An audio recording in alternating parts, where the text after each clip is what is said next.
दुसऱ्या षटकाला सुरुवात होते. बॉलिंग मार्कवरती दुसऱ्या ओव्हरमध्ये धनराज आले. सामना तुम्ही पाहतात जुई 11 वावरले आणि त्यांच्या विपक्षामध्ये गणेगाव या दोन संघांमध्ये सामना. नितेश तिकंडे याच्यावरती लक्ष असेल केंद्रबिंदू या मॅचचा.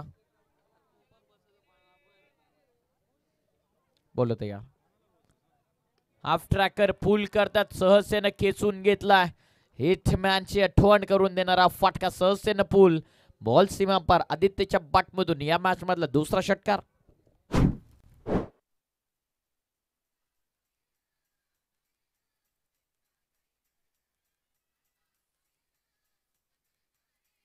धन्यवाद धन्यवाद.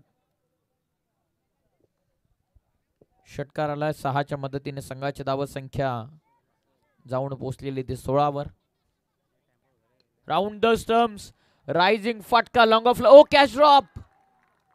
जबरदस्त एफर्ट होते खेळाडू करून परंतु अखेरच्या मोमेंटला झेल निसटली. पंचांच्या इशाऱ्याची वाट आपण पाहूया. 4 की 6 क्षेत्ररक्षकाने सांगितलं धावा इथून मिळतील 6. हा षटकार सलगचा दुसरा.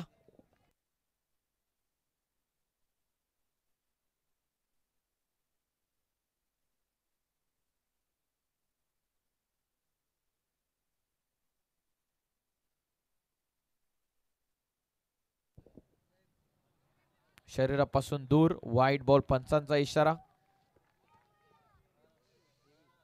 संघाची धाव संख्या जाऊन पोहोचलेली ती 23 वरती.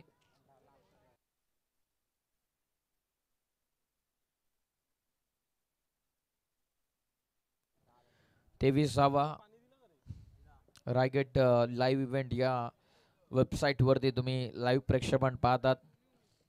बऱ्याचशा जणांना अजूनही असं वाटतं की अजिंक्य पवार आणि त्यांची टीम असल्याच्या नंतर केटीसी लाईव्ह इव्हेंट, परंतु आता ते दृष्टिकोन बदलून टाका. आणखीन एक फटका आदित्यच्या बॅटमधून सलगचा तिसरा 3 इन रो आक्रमण धनराज वरती. तिसरा षटकार.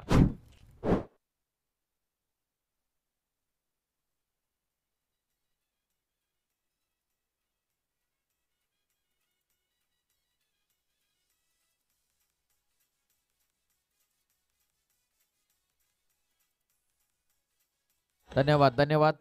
सर्वांना अजूनही असं वाटत असेल की अजिंक्य पवारांची आणि त्यांची टीम असल्याच्या नंतर केटीसी लाईव्ह इव्हेंट बरेच जण त्या चॅनेलला सर्च करत असतात.